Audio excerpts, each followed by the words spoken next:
Boa noite, gente boa. Bem-vindos ao último cógito desta temporada. Vamos acabar em beleza, vamos acabar com filosofia. Hoje temos aqui uma fusão interessante. Nós temos de um lado a filosofia, que é uma disciplina eminentemente teórica, e do outro lado a criatividade, que é eminentemente prática. E para casar estas duas tendências dificilmente casáveis, está connosco a Catarina Pombo Navais. Obrigado por teres vindo. A Catarina é filósofa, grande discípula de Deleuze, é professora na Faculdade de Ciências, é criadora e coordenadora do CEPLab, o Centro de... É um laboratório de ciência, arte e filosofia no Centro de Filosofia da No Centro de Filosofia. E depois, para lhe dar o ar prático, é também galerista. É uma coisa de família. Catarina, queres sentar? Queres buscar a tua garrafa d'água? Sim. E sentando, vamos filosofar, não é? Que é fazer perguntas e ir tentar procurar respostas. Pois, vamos ver. Como te disse ainda antes de entrarmos, eu não preparei o final, preparei um princípio, um meio, mas não um fim, precisamente Nós temos suspense. O que é que vai acontecer aqui hoje, não é? E antes de mais também quero agradecer o convite, a ti pessoalmente, como mentor e organizador da Cógito, mas também à Câmara Municipal de Oeiras. O idiota, portanto. Tem a ver com o tema. Olha, sim. E como te disse também, pronto, para responder até um pouco ao formato desta masterclass, eu não preparei nenhuma aula, preparei pequenos apontamentos, que são até linhas de fuga que espero que despoletem e que abram um debate tanto contigo, como com o público aqui presente, como com o público virtual que está em casa já a preparar-se para o próximo confinamento. Estão já convidados a participar. O Rui Melo está ali na assistência, prometeu que para o próximo ano vai trazer uma garrafa de vinho. Devias ter trazido hoje, mas pronto, fica a nota, não fica esquecido. Catarina, vamos começar pelo princípio. Sim. O que é um ato criativo? Pois, mas eu para te responder a isso vou fazer uma pequena viagem. Olha, filósofa. Portanto, vamos aqui até ao Porto, vamos a Coimbra, vamos a Tóquio, também, Nova Iorque e chegamos ao Porto. Exatamente. Isso é muita filosofia. Então diz lá. Mas a filosofia é sempre esse trabalho de ir buscar outros conceitos e andar ali à volta e mergulhar e fazer um caldo. Hoje é o último dia, é como tu quiseres. Tu é que marcas o ritmo. Pronto, a filosofia tem sempre estes interlocutores simpáticos que acalmam um pouco os ânimos da filosofia, que tenta sempre ser mais abstrata, mas há sempre alguém que nos puxa um pouco para a realidade. Falaste nos breves apontamentos, faz lembrar aquelas teses que são académicas, que são breves apontamentos sobre a história da Península Ibérica, e são 10.000 páginas. Não, confesso que são mesmo pequenos apontamentos e no fundo são pinceladas, já que estamos a falar de arte e de criatividade, são pinceladas dentro da filosofia para desbloquearmos aqui uma conversa. E como o Rui disse, eu sou deleuziana e, portanto, aquilo que vos trago hoje é são visões que o Deleuze, são teorias que o Deleuze tem que nos ajudam a pensar isto do ato criativo. E eu começo precisamente por fazer uma confissão, que é o título desta masterclass, que é o que é um ato de criação, que depois, entretanto, o Rui metamorfoseou e muito bem para o que é um ato criativo, e eu deixei andar a metamorfose da pergunta, porque precisamente o processo de criação tem esses devires. Mas então, como eu dizia, a confissão que eu tenho para fazer e com a qual começo esta sessão é precisamente dizer-vos que a pergunta e a fórmula com que está expressa não é minha. Portanto, é do Deleuze. Portanto, isto é a melhor forma, acho eu, de começar uma masterclass sobre o que é um ato criativo, que é fazer um pastiche de outra pessoa e dizer, olha, esta fórmula não é minha, é de outra pessoa. Não há problema nenhum. Portanto, eu não estou...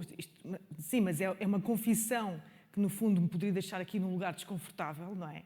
Porque é um pouco, assume claramente um facto, no mínimo, constrangedor, que é, no momento em que estamos a pensar a criação e a criatividade, eu não estou a ser nada criativa e limito-me a fazer um pastiche de outra pessoa. Sim, mas deixa-me ficar aqui nos meus programinhas de professor de criatividade para dizer que copiar é um ato criativo. É o nível mais baixo, mas também é criatividade. Pronto, sim. Mas... Então, se copiar com coisas boas, então não há problema nenhum. Exato, mas esta foi uma escolha obviamente propositada e precisamente para mostrar como, e cá está, mais uma vez, isto é um ponto de vista dentro da filosofia, que é tão válido como quantos outros pontos de vista dissemelhantes e até mesmo opostos, mas para mostrar que dentro desta teoria da criação, e na filosofia a teoria da criação é um problema gigantesco, e há teorias do gênio, há teorias da inspiração divina, mas eu não vou entrar por aí, eu vou-me focar numa teoria da criação em que diz precisamente que não há criação a partir do zero, que faz-se criação sempre a partir ou de um passado, já uma herança que nós temos, um historial, uma linhagem de criatividade, de outras criações, de outras obras de arte que estão sempre presentes no nosso processo, ou então até de uma outra forma, que é uma forma que o Deleuze também introduz, que é nunca estamos a partir do zero porque estamos a falar com intercessores dentro de nós. Toda a criação é criação sempre quase coletiva, nesse aspecto. Há uma comunidade, e o Deleuze vai dizer, essa comunidade pode ser real ou fictícia, o vulgo amigo imaginário, que nós muitas vezes... Eu gosto de ir dando imagens mais concretas do que é que estamos a falar, não é? Para isto não se tornar uma aula absolutamente abstrata. Portanto, a criação também se pode fazer com esses amigos imaginários que nós criamos, fabulamos dentro de nós e, portanto, a criação pode ser com intercessores reais ou ficcionais e sempre com a ideia do passado. Por isso é que, por exemplo, o museu é um lugar tão importante porque é aquele lugar onde o passado está ali disponível sempre, a cada vez que o quisermos visitar. Está como que condensado, é um condensado de passado no qual podemos ir e ter imensas ideias e fazer pastiches e cópias, umas melhores do que outras. E, portanto, esta primeira ideia de que a criação é, então, uma criação coletiva, que há sempre uma comunidade e que, aliás, temos o ditado popular, que não há nada como a verdade popular, não é? Diz-nos buscar aquele ditado que por trás de um grande homem há sempre uma grande mulher. Portanto, esta é a forma corriqueira de explicar esta teoria filosófica, ir buscando a sabedoria popular. O Deleuze, porque é que eu trago também o Deleuze e porque é que eu acho que ele é tão importante nesta sessão? É que ele marcou de forma radical, para sempre, todos os estudos sobre a arte, toda a teoria da arte. E hoje em dia não é possível fazer um curso de cinema, ou um curso de teatro, ou um curso de música, ou um curso de literatura, sem falar do Deleuze. Ele criou um batalhão de conceitos que eu não vou estar agora aqui a enunciar, mas que fizeram repensar imensas formas de pensarmos a arte e a criatividade, precisamente.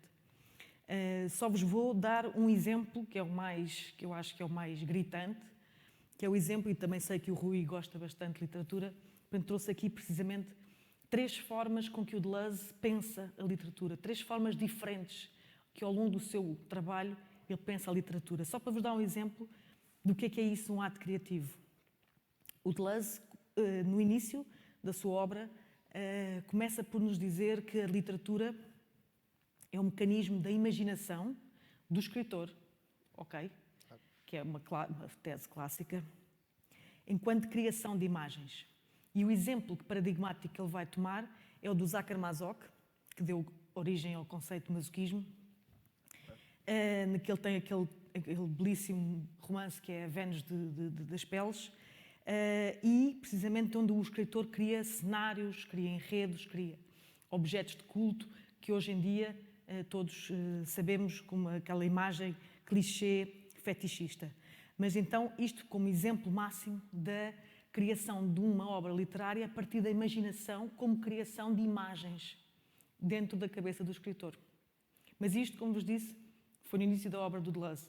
Depois, a partir do livro de Kafka, que foi em 1975, ele começa a pensar a literatura como um combate político. E, portanto, a literatura é esse processo de desmontagem da máquina social e política, económica, jurídica, como se fosse um corpo a corpo, pela palavra, com o poder político. E aqui ele inventa um realismo não psicológico da figura do escritor, porque o que já não é importante a imaginação, aqui o que é importante é a relação do escritor com o social, com a máquina social. E o escritor não fala, não é tanto a questão do pensamento do escritor e da subjetividade do escritor, mas sim toda uma comunidade menor, todo um povo que está excluído, todo um povo que é menorizado pelo poder e que o escritor expressa na sua literatura. E, portanto, o exemplo paradigmático que o Deleuze vai usar é o Kafka, tanto na Metamorfose como no Processo ou no Castelo, e vai salientar precisamente o uso da linguagem do Yiddish, da língua do Yiddish, no alemão, como essa forma precisamente de mostrar a exclusão de um povo, de uma comunidade menor numa língua. E já nos finais dos anos 80, o Deleuze vai introduzir uma nova forma de pensarmos a literatura.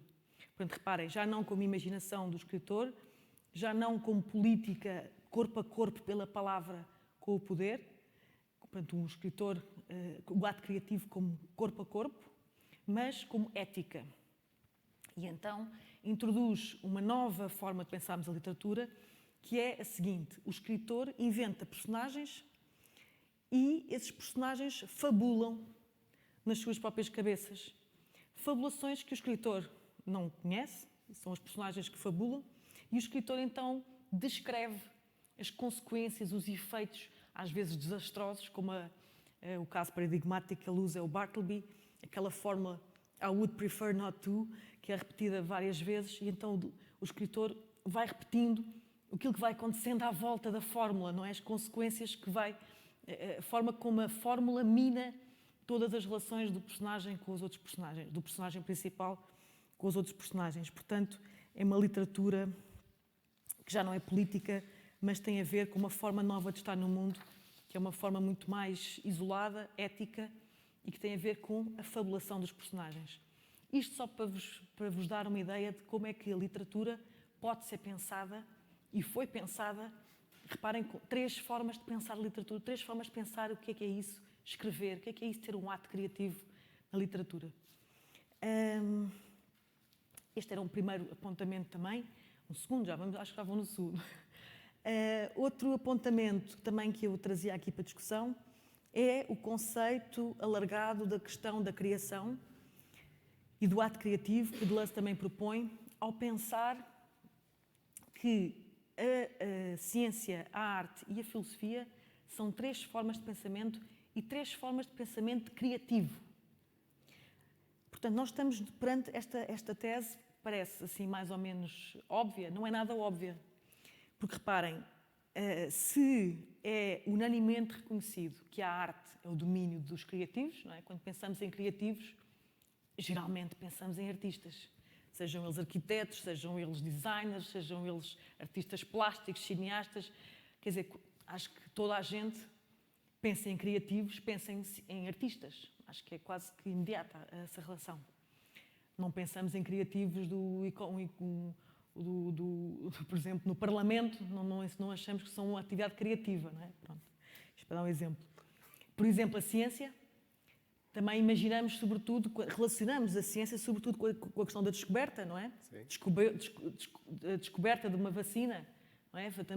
Os cientistas andam à procura, estão todos à procura, não de um ato criativo, mas da descoberta da vacina, não é? Portanto, e a filosofia, bom, a filosofia geralmente não é associada a nada, porque é uma atividade assim meio bizarra que uns seres muito estranhos praticam e, portanto, geralmente não se sabe muito bem o que ela é, quanto menos se é criativa ou não, não é? Geralmente a filosofia é aquela entidade assim bizarra, uma atividade humana quase inclassificável. Portanto, dizer que a arte é igualmente tão criativa quanto a ciência e quanto a filosofia é uma tese original do Deleuze. E é algo também que vos trago aqui para discussão. Ora, portanto, esta ideia vai contra a ideia de que só os artistas é que são esses seres excepcionais deste nosso planeta, capazes de atos criativos, e vem-nos dizer, atenção, os cientistas são também criativos e os filósofos também são criativos, porque o pensamento é um ato, ele próprio, criativo. E também porque, e depois ele também vai demonstrar isto e vai dizer todas estas atividades são criativas e todas elas criam o seu próprio objeto de criação. Portanto, a obra de arte, e o que é a obra de arte? Cria afetos e perceptos, ou seja, que são os conceitos que o Deleuze utiliza para definir a criação específica da arte, é a criação de afetos e perceptos, ou seja, as obras de arte são composições de sensações que nos conectam de uma forma mais intensa com o mundo. A ciência, o Deleuze vai dizer, cria funções, ou seja, tenta estabelecer pontos de referência, não é? Do mundo, ordená-lo, extrair funções do mundo, encontrar variáveis constantes, determinar num espaço e num tempo, enfim, objetivá-lo numa fórmula ou numa equação. E a filosofia, essa outra atividade que ninguém sabe muito bem o que é, cria conceitos, ou seja, cria novas palavras que alargam a compreensão desse mundo e que abrem para novos sentidos, novas possibilidades, novas imagens do pensamento. Outro apontamento ainda sobre Deleuze é que ele diz que toda a criação se faz por encontros, por acasos, por necessidades, por contaminações. Ou seja, a criação é sempre resultado de dois fatores. Do fora, isto é, da interação que acontece fora de nós, e com o que acontece fora de nós, e do caos. Isto é, da capacidade de compor com o caos a partir desse confronto que é o limite do pensamento, não é? Que é o caos. E, portanto, agora vou só explicar o que é isto de interação com o fora, e aqui é preciso explicar que, para Deleuze, todo o nosso pensamento é sempre um pensamento como resultado de uma violência. Nós não nos pomos a pensar porque sim. Nós não nos pomos a pensar porque queremos pensar. Nós pensamos porque temos um problema para pensar, porque temos um impasse que queremos ultrapassar. Portanto, nós só pensamos, só somos forçados a pensar, porque estamos confrontados com algo do exterior que aparece-nos como uma impossibilidade, não é? Que nós temos que pensar contra ou pensar com. Mas é sempre esse processo de estarmos, não é uma vontade, portanto, ele diz mesmo, nós não pensamos porque temos uma vontade natural de pensar, olha, hoje é segunda-feira, vou pensar aqui o problema do mundo, por exemplo, não é? Não. Nós temos uma necessidade, uma inquietação, um problema que nos obriga a pensar. E depois também, e volto aqui outra vez à ideia dos intercessores, este fora também é aquela ideia que eu vos tinha falado dos intercessores. E aí há uma frase muito gira que eu trouxe, em que o Deleuze diz, num livro, porque o Deleuze também escreveu vários livros com outra pessoa, que é o Félix Guattari, e esta frase eu acho muito interessante para trazer aqui. O essencial são os intercessores. A criação são os intercessores. Sem eles não há obra. Podem ser pessoas, para um filósofo, por exemplo, artistas ou cientistas, ou para um cientista, filósofos ou artistas, mas também coisas, plantas e até animais. Fictícios ou reais, animados ou inanimados, é necessário fabricar os seus intercessores. É uma série. E se não formarmos uma série, mesmo completamente imaginária, estaremos perdidos. Preciso dos meus intercessores para me expressar, e eles nunca se expressariam sem mim. Trabalhamos sempre a muitos, mesmo quando isso não se vê, especialmente quando é visível. O Guattari e eu somos intercessores um do outro. Portanto, esta frase explica um pouco esse processo de escrita, não é? De pensamento.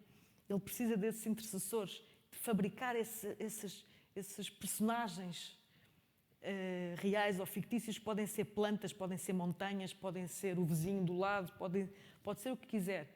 Mas é preciso criar uma série de intercessores com os quais estejamos em permanente confronto portanto, fazem parte do processo de criação.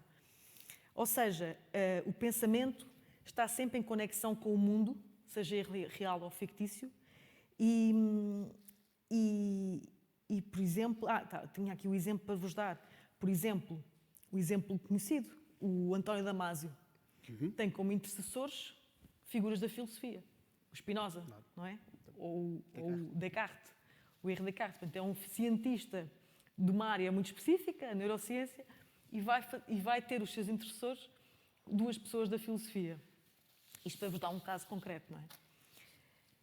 E reparem, nós estamos a lidar aqui com uma visão muito interessante sobre o que é isso, o pensamento, o que é isso, a filosofia, o que é isso, também o ato criativo, que é o pensar com, não é? Não é só a questão do passado, mas é realmente o deixar-nos invadir por outras vozes, por outras figuras e, portanto, e também na filosofia, que é sempre vista como essa atividade de reflexão ou contemplação, ou até há quem diga que é meditação, mas não é nada disso. Um dia falaremos sobre isso. A filosofia, então, essa fábrica de conceitos, essa criatividade de conceitos. E essa criatividade, então, passa pelo contágio, pela contaminação, pela aliança entre ideias ou problemas. E realmente, portanto, o Deleuze também, no seu sistema, também sempre criou com Van Gogh, por exemplo, criou com Proust, criou na literatura, criou com o Messiaen na música. Ele vai sempre buscar os seus intercessores para pensar e criar os seus próprios conceitos que ele vai inventar. E ele vai mesmo mais longe ao afirmar que a criação passa pela apropriação ou até roubo de conceitos de outros filósofos. Ele utiliza um verso do poeta, do músico e poeta Bob Dylan, e diz que um filósofo é um ladrão de ideias. Mas adverte, e agora aqui estou a vir a responder aqui ao Rui há bocadinho, roubar é o contrário de plagiar, de copiar, de imitar ou de fazer como. Não se trata de citar, parafrasear ou pôr entre aspas, mas compor com. Ou seja, trata-se de entrar assim numa zona de, como ele chama, indiscernibilidade, ou vizinhança, de aliança, familiaridade com outra pessoa, com outro pensador, com outro intercessor, fictício ou real. E é interessante, portanto, eu também não... cá está, um pastiche não é uma criação realmente, é um nívelzinho de criação, pronto, mas a criação absoluta mesmo é aquela que te introduz alguma coisa de novo, não é? E também lembram-se que eu tinha-vos falado também da questão do caos, não é? Como lidar também com o caos, porque é um problema gravíssimo na criatividade, não é? Que é chegarmos a um ponto em que já está tudo baralhado, em que já só há caos e que não temos um fio condutor e aí não temos nenhuma ideia, não temos nenhuma criatividade, estamos perdidos no caos, não é? E o Deleuze também diz que é preciso correr o risco do caos, porque o caos faz parte de forma física mesmo, é uma matéria do pensamento. Todo o pensamento tem como um fundo. O fundo dele é o caos. E o pensamento é aquela emergência que vem do caos, uma emergência que se constrói com o caos e que consegue algum nível de criatividade, de criação, de racionalidade, mas a base mesma é o caos, é o caos, exato. Até mais uma vez, para dar-vos uma imagem corriqueira, poderíamos dizer, neste caso até um pouco mais bíblica e poética, poderíamos dizer que no início era o caos. É um pouco a tese do Deleuze. No início era o caos. Depois veio o pensamento e depois veio a criação, depois veio a criatividade. E o Deleuze também diz que nada é mais doloroso, mais angustiante do que um pensamento que se escapa a si mesmo, ideias que fogem, que desaparecem mal ainda esboçadas, já corroídas pelo esquecimento ou precipitadas noutras que também não dominamos. Estamos constantemente a perder as nossas ideias. É por isso que nos queremos apegar a opiniões fixas. Portanto, é engraçado que Ele diz que uma pessoa, para ser criativa, no fundo é isto que ele está a dizer, uma pessoa, para ser criativa, tem que ultrapassar o nível da opinião, porque a opinião é um pouco um campo seguro, é aquela zona de conforto onde estamos, onde nos estabelecemos, que é o senso comum.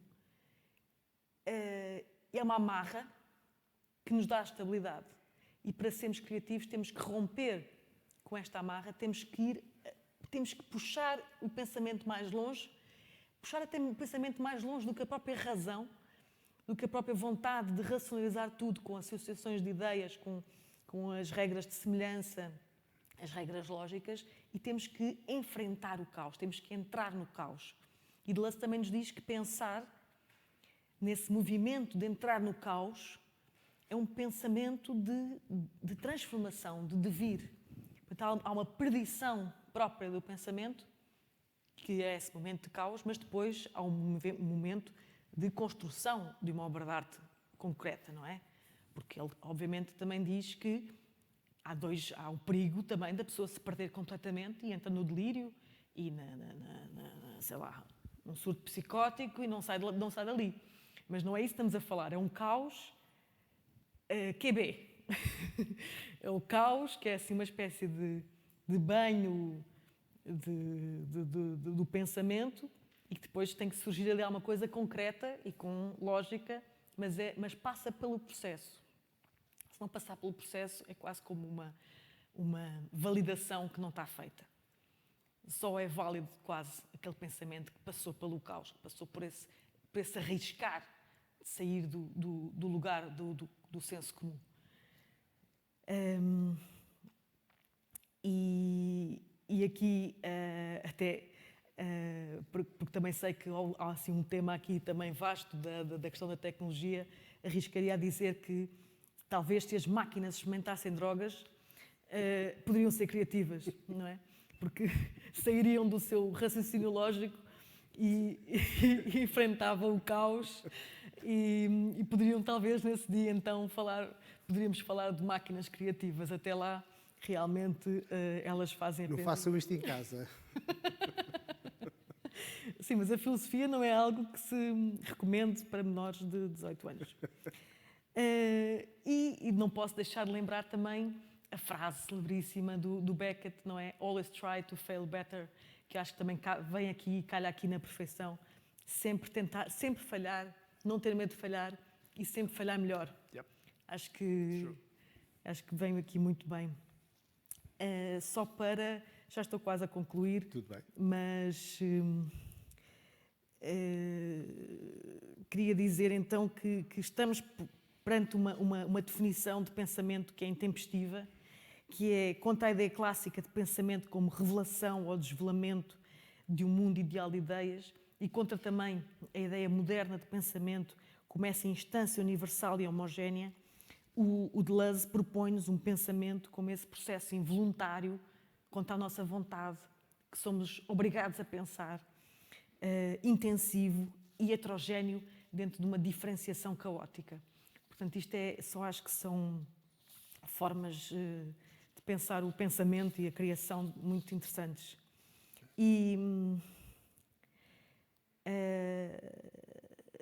também terminaria talvez dizendo que, bem, não tinha aqui só mais uma coisa, mas também, vamos ver, que o pensamento tem também a forma do inesperado, do novo, e que vou só ler aqui uma citação, que é: pensar é experimentar, mas a experimentação é sempre o que se está a fazer, o novo, o notável, o interessante, que substituem a aparência da verdade e que são mais exigentes do que ela.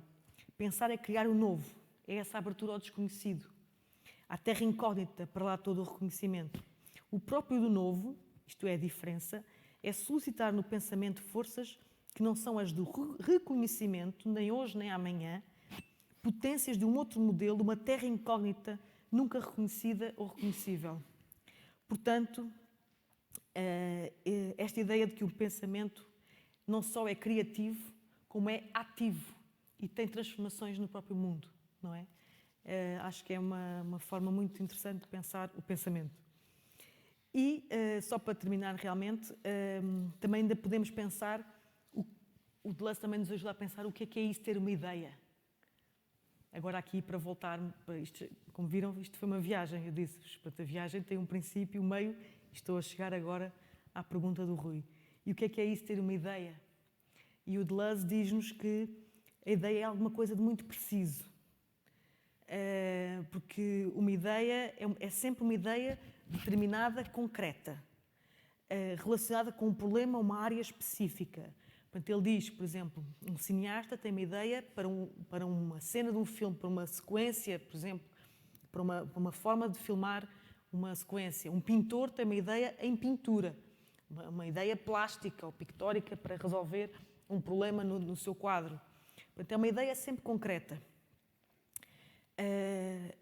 Ou, por exemplo, o matemático também tem uma ideia para resolver uma equação matemática.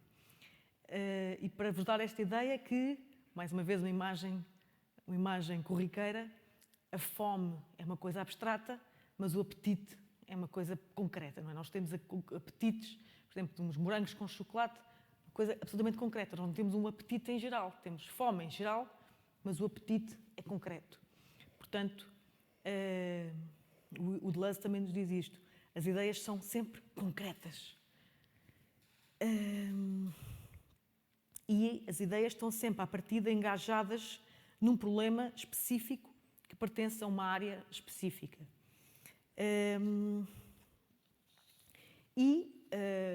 Portanto, já respondi à tua pergunta, Rui. Só faltaria, talvez, pensar, então, quem é e como definir esta figura bizarra do artista, do criativo. Quem é que é o criativo? Porquê é que umas pessoas são criativas, outras não são?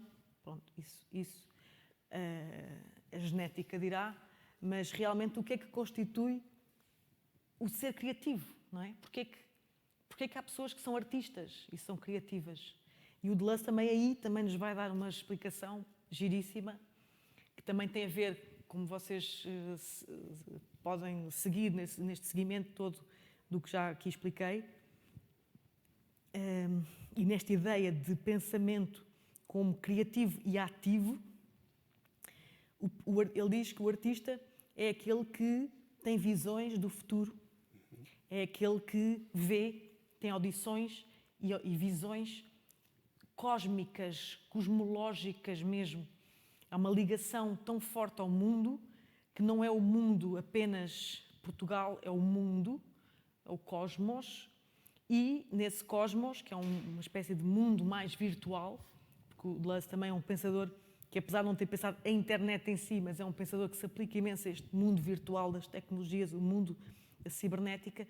Portanto, o artista é aquele que, de certa maneira, capta, tem uma capacidade de captação mais intensa, está em ressonância maior com o mundo e que cria, como eu vos disse, sempre em comunidade, portanto, pelo povo por vir, capta a força da vida, capta o vitalismo da natureza, de todos os seres inanimados, capta, por exemplo, o Cézanne captou a montanha, não é, de Saint-Victoire. O Van Gogh captou o girassol. 61 formas diferentes. Diz? O Cézanne pintou o Mont Saint-Victoire de 61 formas diferentes. É verdade. O mesmo objeto de 101 formas diferentes. Isso é muito criativo. É incrível. É incrível, é. Eu uso esse exemplo nas aulas. E pronto, é aquele que se lança à terra incógnita. Ok, muito bem. Catarina, vamos falar com ou vamos falar contra? Vamos falar com. Bem, olha, tenho-te informar de que, não sei se sabias, mas esta sessão está a ser gravada. O Ministério Público acabou de ligar porque ouviu a tua confissão e, portanto, quer o teu número de telefone e amanhã vais à esquadra, em vez do João Rendeiro, vais tu dizer porque é que andas a roubar. Mas sabes uma coisa? Eu tenho em casa um livro que chama Steal Like an Artist, Rouba como um artista. Portanto, filósofos, artistas, vai tudo preso. Está resolvido. Olha, era bom sinal. Não é? O mundo... Imaginamos um mundo em que está tudo de tal maneira perfeito que até já só se prendem a filósofos e artistas. Pois, na verdade, estamos todos presos também. Vamos para o confinamento, portanto, olha, ficamos todos em família. Vamos lá pensar o filósofo e o não filósofo, mas sobre criatividade. Duas visões diferentes da mesma realidade. Acho que é pacífico concordarmos, e descodificarmos um bocadinho o que acabaste de dizer, que a criatividade tem algo a ver com o novo. algo criação de algo novo, senão era repetição, não é? Pois. É mais ou menos específico. Portanto, a pessoa que está a criar, do criativo, ou candidato a criativo, está, naquilo que podemos dizer, os limites do conhecimento, de onde para aqui é o que já se sabe, para ali é o que não se sabe. Não é? E, portanto, o conhecimento, obviamente, é o passado, obviamente. É tudo aquilo que se pensou há 2000 anos atrás, há 1000 anos atrás, ontem, anteontem, porque é isso que nós somos. Nós somos o somatório de todos estes conhecimentos que desaguaram em nós, não é? E, portanto, a criatividade tem a ver com algo novo, desconhecido, que se vai projetar no futuro. Pronto. A minha pergunta é, porquê é que só artistas, porquê é que só cientistas, porquê é que só filósofos? Um mecânico não pode ser criativo. Claro. Um mecânico, ou um professor de inglês, ou... Claro, pois. Não, claro, eu esqueci-me de dizer isso por acaso. Mas sim, tens toda a razão. Assim, eu acho que são níveis diferentes de criação. Uma coisa é uma criação prática, no sentido mais engenhocas, certo, ou mais para um problema, digamos, que tem alguma solução mais pela ordem da prática. Outra coisa é um problema da ordem mais abstrata, não é? Mas, por exemplo, nesse aspecto, acho que vou dizer aqui uma coisa que os cientistas não vão gostar nada, mas acho que nesse aspecto a arte e a filosofia estão mais ligadas do que a ciência, porque a ciência vai resolvendo, cá está, é do domínio do conhecimento também, não é? Vai resolvendo e vai construindo soluções e vai avançando, enquanto que a arte dispara para todo lado. Certo, mas quando estamos a falar em ideias, quer dizer, o que é uma ideia? Uma ideia pode ser o que é que vamos fazer no fim de semana, por exemplo. Tens uma ideia do que é que vamos fazer no fim de semana. E o que é que nós fazemos? Nós vamos buscar a informação que nós temos, ou o conhecimento que nós temos, e dizemos, epá, olha, está um filme bom, ou há um sítio qualquer no Alentejo onde nós podemos ir, ou podemos ir ver uma galeria impossível, por exemplo. Ou seja, isto para dizer que as ideias, pode ser, há as grandes ideias, mas há também as pequenas ideias. Sim, claro. As pequenas, e tudo isto são ideias, não é? Sim, sim. Eu hoje tive a ideia de cozinhar um bacalhau lá em casa. Pronto. Muito boa, uma boa ideia, belíssima. Esse é um belo exemplo de criatividade. É a pessoa chega à casa e que não foi às compras. E então não tem nada no frigorífico e tem que inventar um jantar. E inventa, não é? Inventa sempre com coisas estranhas, mas acaba por fazer. Eu estou a dizer isto para saber se estamos em sintonia. Portanto, as ideias, pode ser tudo. Pequenas coisas do cotidiano ou as grandes questões filosóficas da humanidade. Não é? É assim, uma coisa é a linguagem, os limites da linguagem. Nós estamos aqui, talvez a linguagem podia ter aqui uma outra forma de dizer, por exemplo, bem, o português tem essa forma, ideiazinhas ou grandes ideias, não é? Uma coisa são ideias, cá está, do nível prático, do nível cotidiano, no nível de resolução de problemas rápidos, digamos, que não impliquem nem grandes conhecimentos, nem grandes abstrações. Outra coisa são realmente, quer dizer, não é de um dia para o outro que um pintor, não é de um dia para o outro, por exemplo, que a Capela Sistina pode ser pintada, não é? Mas pronto, o Bach fazia uma obra musical todas as semanas. Todas as semanas, ou mais do que uma. Portanto, uma pessoa como o Bach, que fez uma enorme quantidade de peças, aquilo para ele tem que ser natural, não pode ser um parto difícil todas as semanas, o homem morre, não é? Claro, Portanto, claro. Ele entrou ali numa mecânica, numa abordagem, numa linguagem, chegou a um nível de pensamento e de execução que lhe fez com que ele saísse naturalmente. Claro, são os mestres, não é? Os mestres são mestres porque praticaram, porque cá está. Praticaram muito, claro. Muitas vezes pensa-se que a criatividade é assim uns rasgos de vez em quando, mas a criatividade muitas vezes implica um esforço e uma rotina e um traquejo, digamos, uma endurance permanente, não é? E para sair bem, às vezes, uma sinfonia é preciso... Quer dizer, pronto, ou és o Mozart, não é? Claro que desde logo os 5 anos já produzia maravilhas, mas ou então realmente tens que escrever muito, por exemplo, escrever muitas páginas para teres 2 páginas fantásticas, boas. Sabes, há uma expressão muito interessante sobre magia, que é: magia é a ciência que o público em geral desconhece. Ou seja, é uma linguagem, é uma técnica, é uma abordagem no caso criativa, que a pessoa comum não tem. Essa pessoa chegou lá. Ou seja, a criatividade, o que eu quero dizer, a criatividade é uma forma de pensar. Sim. Pronto. O que normalmente, de uma forma muito simples, o que nós dizemos é criatividade é ver diferente, pensar diferente, fazer diferente. E, portanto, se nós estudarmos aquilo que é o normal, na arte, por exemplo, um artista quando o Braque desenvolveu o cubismo, não havia cubismo antes dele. Havia uma linguagem mais realista. Ele pensou, não, vamos aqui deturpar. Eu não conheço com detalhes, mas é o normal e depois vamos experimentar o diferente. Isto dá asneira, de vez em quando faz-se luz. Isto faz sentido, é isto que eu vou desenvolver. E, portanto, no processo criativo existe uma técnica, na minha opinião. Não é? Na minha opinião. E, portanto, se existe uma técnica, é uma forma de pensar. E, portanto, se as pessoas aprenderem estas técnicas, conseguem ser criativas. Eu sei que tu dás aulas de criatividade. São duas formas de pensar que me confrontam. Estamos a pensar contra, neste Estou a caso. falar aqui com um especialista da criatividade em termos práticos. Eu vou-me colocar na abstração, ok? Por isso a filosofia dá imenso jeito para estes momentos. Que é tipo, mas eu não faço isso, eu faço filosofia. Pronto, que é assim, uma coisa assim mais abstrata e, portanto, é sempre aquele truque que a pessoa tem, é uma magia que a pessoa tem na manga.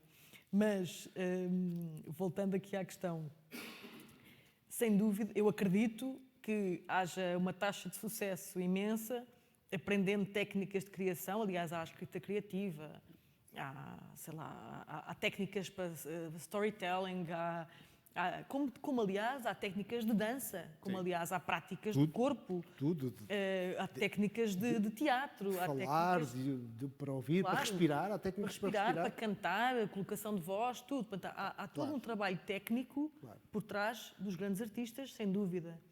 Mas aqui, pronto, mas também há outro lado do pensamento aqui, digamos, o pensamento criativo, que eu acho que, sim, sem dúvida, que pode vir de uma prática, sem dúvida, e de uma técnica corporal, de respiração, como estavas a dizer, tudo isso, mas depois também tem a ver com um lado de pensamento abstrato que também, como eu tinha dito aqui, tem a ver mais com o confronto com o caos, com o confronto com a racionalidade, com o senso comum, em que aí já não entra tanto essa técnica, não é? Claro.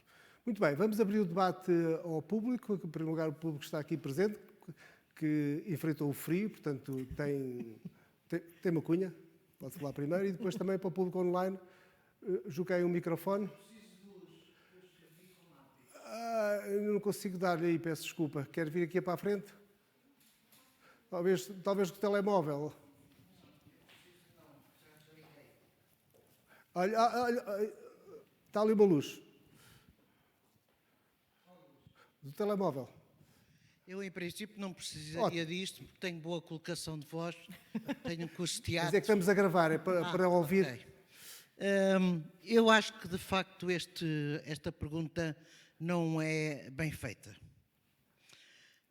Porque o adjetivo criativo é muito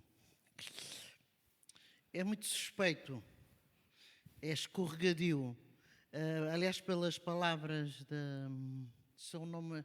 Catarina. Da Catarina, foi sempre fugindo essa palavra, a esse adjetivo criativo.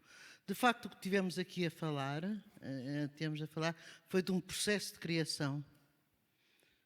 Sempre de um processo de criação, não é de uma criatividade, não, foi de um processo. E a mim encontrei aqui algumas contradições. Bom, que tem a ver, de facto, com escolas da filosofia, tem a ver com o tempo em que elas foram produzidas. Aliás, os exemplos que foi dando, não digo evolução, de várias posturas do Deleuze. A verdade é que nada nasce do caos. Eu mesmo penso, não acredito nisso, porque se nós olharmos para os cientistas não criam nada do caos. Às vezes até das asneiras, dos erros, não é do caos, é dos restos dos restos, das evidências, dos pequenos pensamentos que não resultaram. Portanto, há aqui às vezes uma contradição, adjetivar-se ou a necessidade de haver um caos nesse diálogo do pensamento para um processo de criação. Isso é a primeira questão que me incomodou aqui, bastante. Outra coisa que me incomodou é que, de facto, para mim, não se pode falar em processos de criação ou em atos criativos, independentemente da linguagem que se utiliza. Ou seja, eu posso falar num pensamento matemático, aliás, já desde o tempo do Piaget, quando se pensava nas maneiras de pensar e de evoluir o pensamento das crianças, e depois, mais tarde, chegou-se à conclusão que aqueles estudos dele não tinham sentido, por exemplo, que havia vários estádios diferentes para a matemática, para a ciência, para as artes, etc. Portanto, eu não consigo entender eu não aceito que não se equacione numa discussão sobre o ato criativo a especificidade da linguagem que eu utilizo. Se uma é o corpo, a música, eu estava-me a lembrar do Bach. Eu sou de uma família de músicos, não é? E o Bach era um criado. E como criado tinha que fazer muitas músicas. Fez 22 variações, creio que são 22 variações de Goldenberg, nem sei se foram mais. O Mozart fez 40 não sei quantas sinfonias. Portanto, não é por aí que se vai adjetivar ou não se ele é um criativo.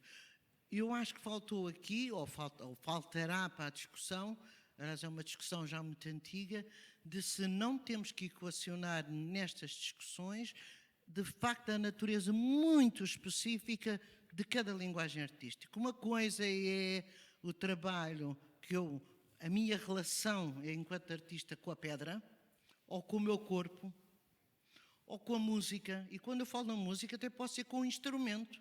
Se eu trabalhar um piano como um artista de criação, não é como executante, mas como compositora, eu tenho uma relação diferente, eu tenho outros dilemas de se for, por exemplo, com um violino ou com um tantã da África, ok?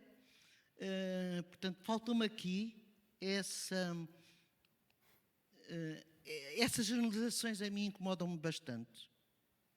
Porque, de facto, eu acho que as linguagens determinam muito estes atos criativos e os seus processos. Pronto, havia outras discussões aqui, mas para já eu meto estas para a discussão. Catarina. Obrigada. Antes de mais, como eu disse,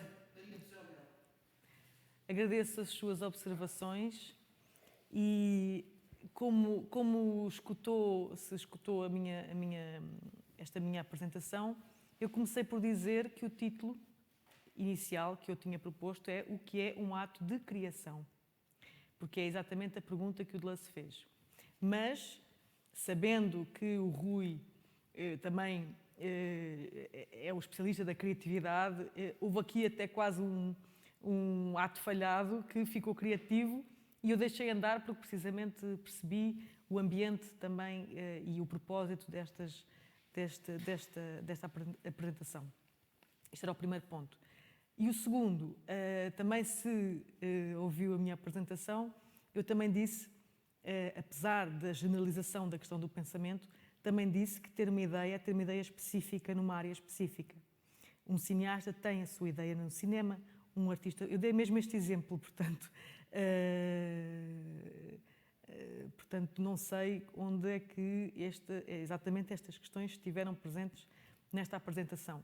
Mas claro que o pensamento em si mesmo é este movimento de pensarmos coisas de forma concreta e depois também abstrata. Há um movimento, o pensamento faz sempre os dois movimentos, um zoom out e um zoom in. Portanto, há momentos aqui da minha apresentação em que eu fiz algo mais específico, até falei do Van Gogh com o tornosol, como é que se chama, o girassol, o Cézanne com a montanha, são questões específicas. E depois, claro, porque também estou a falar do Deleuze, que é um grande filósofo, entre outros, como eu também comecei por dizer, todas as teses aqui são de um filósofo, porque é o meu herói na filosofia, mas não quer dizer que são tão válidas quanto outras. Mas uma coisa muito importante em filosofia, que já agora também aproveito para lhe dizer, é que se há coisa bonita na filosofia é podermos estar todos num ringue, é uma espécie de ringue, onde tudo é possível. E, portanto, uma atitude que diga, por exemplo, eu não aceito, ou eu não... É uma atitude que, em filosofia... Não, mas sim, pronto. Mas isto foi só um pequeno apontamento, porque é interessante pensarmos com. E essa abertura também do pensar com. Tá. Muito bem. Mais perguntas? Sim. Olá, boa noite, Catarina. Boa noite, Rui. Boa noite, Cógito. Boa noite a toda a gente aqui em casa. Tenho uma pergunta relativamente ao ato de criar e que tem a ver com o final do ato de criar. Ou seja, quando é que termina o ato de criar? Porque o ato de criar é como um ponto de interrogação, suspenso, e é nessa suspensão, nesse caos, em que não sabemos ainda bem para onde vamos e por onde vamos. Então, quando, por exemplo, no artista, a obra de arte que é finita, que acabou, é aí que a arte de criação acaba, ou acaba quando eu encontro ou quando eu sigo um caminho. Ou seja, se a criação é esse ponto de interrogação. Pois. Bom, eu não sou artista, mas lido com artistas. Aliás, tenho a galeria, não é? Faço aqui um momento de publicidade. E realmente, para mim, sempre foi... para mim até é fascinante. O que eu exatamente gosto é fascinante para mim lidar com artistas, porque precisamente eles têm esse dilema, não é? Quando é que é aquele momento em que é a última pincelada e já está. É aquele momento, já está. Pronto, não se mexe mais, está feito. Claro que eu também não sou artista, mas sou criativa, no sentido em que faço filosofia. Se bem que a filosofia, há uma espécie de argumentação, demonstração, refutação, e digamos, eu não estou a dizer se é mais fácil ou menos fácil, mas há um momento em que o texto realmente está composto e sentimos que, ok, está lá tudo o que eu queria dizer, está feito. Por exemplo, para hoje, até disse ao Rui, eu não fiz um fim no texto, mas eu não sei responder essa pergunta no sentido artístico, porque eu acho que só um artista, eu acho que deve ser o momento em que a composição faz sentido. É mais ou menos isso. Mas, na verdade, a obra nunca está acabada. As obras acabam por exaustão, com um prazo de entrega, porque um escritor estaria a rever o seu livro ad eterno. Por exemplo, é muito normal os realizadores depois já não verem o filme pronto. Ou o escritor depois ler o livro publicado, porque já viu tantas vezes que ele... É verdade. Porque são milhões de palavras e, portanto, podiam estar sempre a aperfeiçoar uma frase, uma figura, qualquer coisa. Sim, eu por acaso costumo dizer, eu adoro deadlines, adoro. Porque ainda me lembro... Deadlines. Não, adoro darem prazos, dizer, ok, é que naquele dia é aquela coisa... Porque senão isto é infinito, não é? Pois. Mais questões? João? Sim, estava aqui, de repente desapareceram aqui alguns comentários. Já volto lá. Um deles, só que como desapareceu, não consigo dizer o nome, mas um deles, eu já tento recuperar, um deles dizia que questionava um bocadinho essa questão da associação do pensamento à violência, porque dizia que, por exemplo, um ato poético de manusear apenas as palavras ao fazer uma poesia podia ser uma coisa puramente, uma pulsão puramente reconfortante, sem violência, até com o contrário disso. Mas não é bem violência nesse sentido, é mais a necessidade... Aqui o que está em causa é, a meu ver, a ideia de que a arte precisa de ócio ou precisa de lazer, ou seja, no sentido em que, não estou a dizer que não preciso, no sentido para ter tempo, mas que a pessoa faz arte porque quer, porque gosta, porque... E muitas vezes, ao falarmos com os artistas e ao falarmos com as pessoas criativas, aquilo é mesmo uma necessidade, aquilo é asfixiante. A necessidade de ir pintar é quase uma sobrevivência. Portanto, é nesse sentido, ou seja, eles são confrontados com uma necessidade, é aí, o termo violência é aí. Ou, claro, um problema que de repente confrontamos com um problema e temos que o resolver. Como pagar impostos, por exemplo. Mas aí não é. Aí é outra violência. Isso é um lado perigoso da criatividade. É quando os contabilistas e os financeiros começam a inventar, a produzir algo de novo, alguém vai pagá-las. Temos aqui alguns comentários da Maria Teresa Ramos. Vou tentar fazer aqui uma síntese.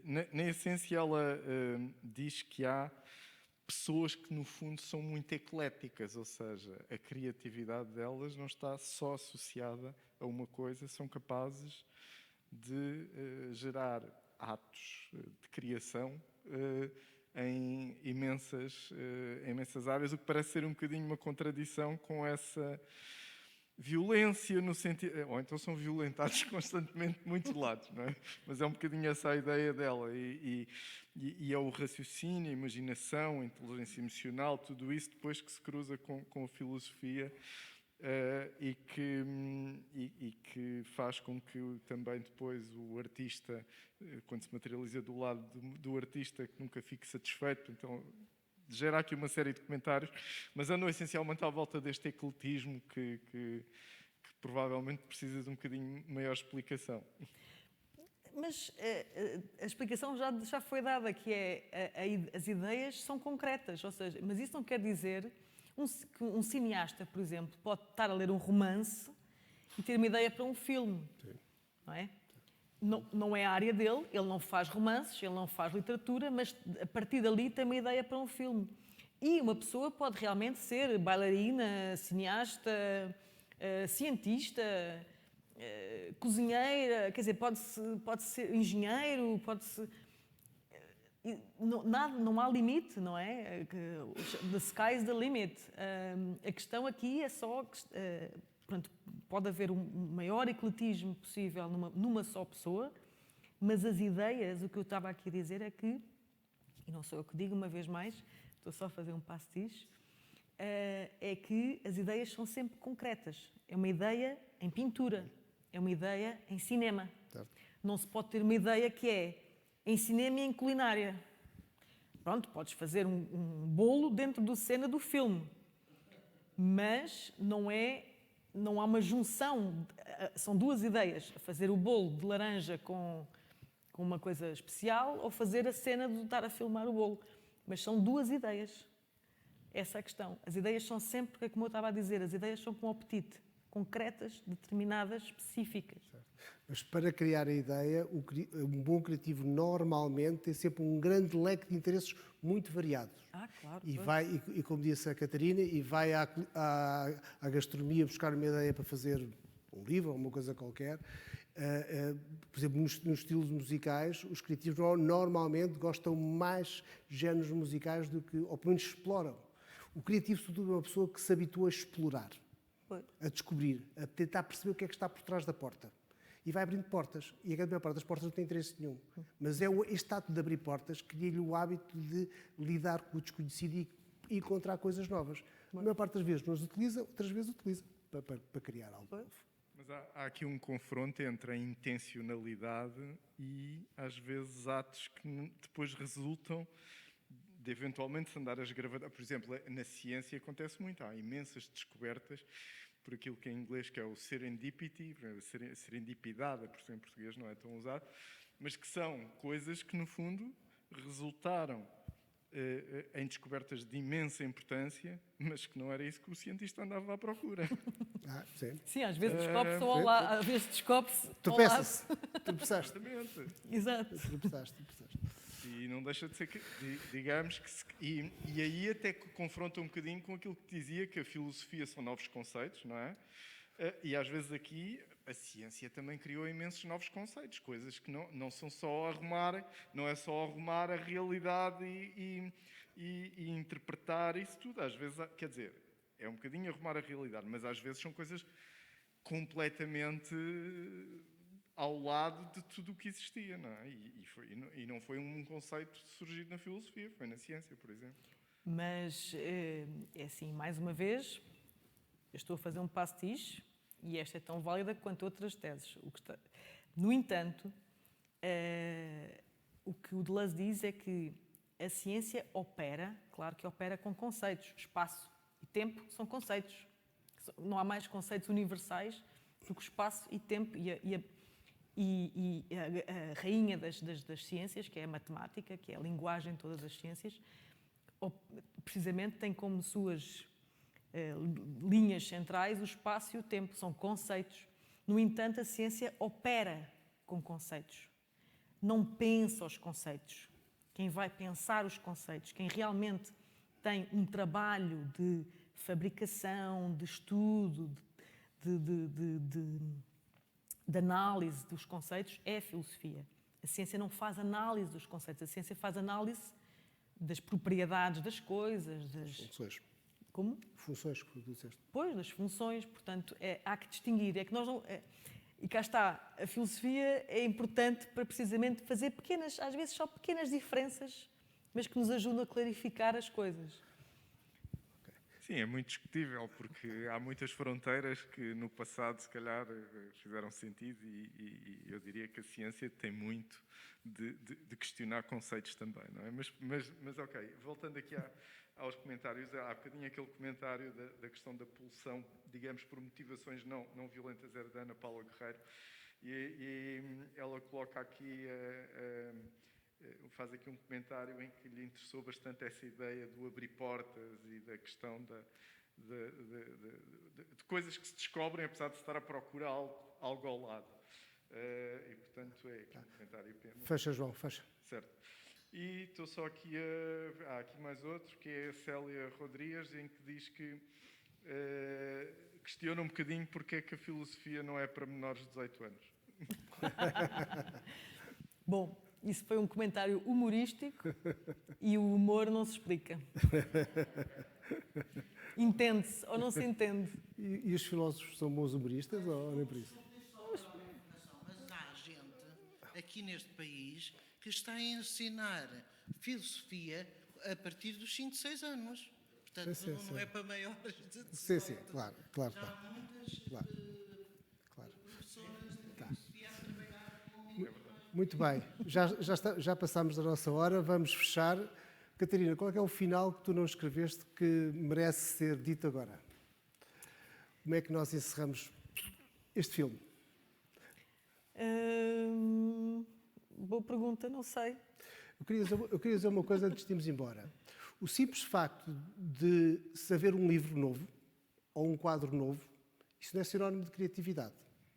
Se o mesmo autor, se o mesmo escritor está sempre a escrever o mesmo tipo de livro, histórias diferentes, mas o mesmo género, eu pessoalmente não considero isso criatividade. Ou o mesmo pintor. Portanto, não basta ser artista para ser criativo. O artista tem a obrigação de ser criativo, porque é um bocadinho essa a função dele. Mas nós temos de ser juízes em causa própria e nós próprios decidir o que é criatividade e o que não é criatividade. Eu, por exemplo, há muitos autores que eu não consigo ler mais 3 livros. Já percebi qual é que é a dinâmica deles, a voz deles, e começo a perceber que se começam a repetir. Então, daí, vamos para outra. Mas quando é bom, é bom. Quando é bom, lemos 30. Quando é bom, podemos até ver 30 vezes 30 vezes o filme. mesmo livro, exatamente. Vamos fechar isto. O que é preciso dizer? Agora, este também é o fim desta sessão e é o fim do Cógito. Cógito, ideias que transformam. Tens uma ideia que transforma? A única ideia que eu tenho é ir tomar um bom vinho, beber um bom vinho agora assim. Então um vinho quente, por exemplo, como os holandeses fazem, os alemães, não é? No Natal. Agora que estamos a aproximar-nos do Natal, mas em Portugal não há vinho quente. Eu tenho uma ideia que não funciona. Consegues filosofar melhor com vinho? Não. Não é por aí. Não, nem por isso. As ideias. Mas aquela ideia de pôr as máquinas A experimentar drogas. Muito bem, vamos terminar. Muito obrigado a todos os que estiveram aqui presencialmente e aqueles que estiveram em casa. Foi um enorme prazer estar convosco. Isto é o fim de uma caminhada que começou no princípio de setembro. terminamos agora. Vamos continuar com as nossas newsletters às segundas-feiras e estamos já a preparar o código do próximo ano. Esperamos para começar mais cedo, para tentarmos fugir um bocadinho ao frio deste novembro, enfim, é pouco amigo de tudo, das ideias, das conversas. Muito obrigado a todos. Muito obrigado, Catarina. Obrigada. Uma salva de palmas para a Catarina, por favor. Obrigada. Obrigada. E já sabem. Muito obrigado, boa noite e façam o favor de serem felizes. Obrigado. Aí está um bom final. Digo sempre. É pouco criativo, estou sempre a dizer a mesma coisa. Tá.